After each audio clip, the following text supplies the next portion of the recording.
पाप मोचनी एकादशी की पौराणिक कथा। प्राचीन काल में चित्ररथ नाम का एक प्रसिद्ध वन था, जो देवताओं, गंधर्वों और सिद्धों के लिए एक आनंददायक स्थान था। इस वन में देव ऋषि, नारद, अंगिरा ऋषि और अन्य कई संत महात्मा तपस्या में लीन रहते थे। उसी वन में च्यवन ऋषि का एक पुत्र था, जिसका नाम मेघावी था। वह अत्यंत तेजस्वी और महान तपस्वी था।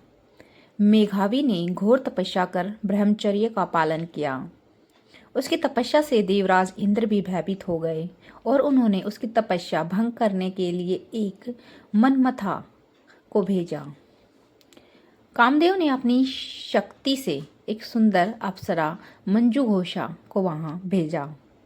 मंजुघोषा ने अपनी मोहक अदाओं से मेघावी को आकर्षित करने का प्रयास किया। वह गंधर्व गायन और नृत्य करने लगी। धीरे धीरे मेघावी उसके प्रेम में पड़ गया और उसके साथ रहने लगा।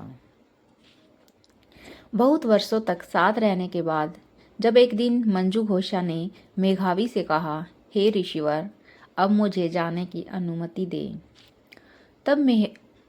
तब मेघावी को एहसास हुआ कि वह अपने तप और ब्रह्मचर्य से भटक चुका है। उसे अपने वर्षों की तपस्या नष्ट होने का बहुत दुख हुआ।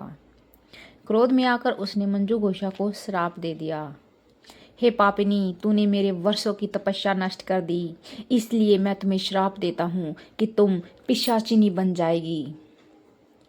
मंजुघोषा अत्यंत दुखी हुई और ऋषि से क्षमा मांगने लगी।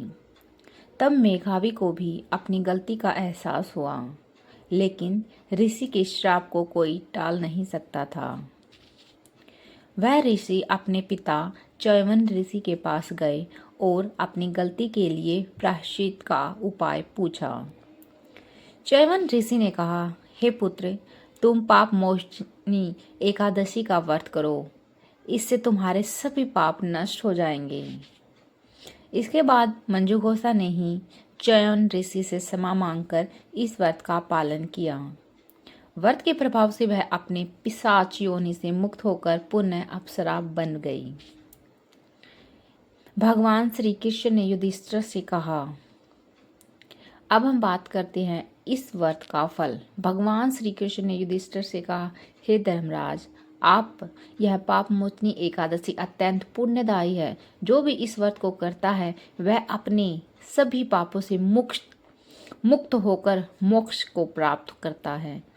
यह व्रत व्यक्ति के सभी दुखों को हरने वाला और शुभ फल देने वाला है।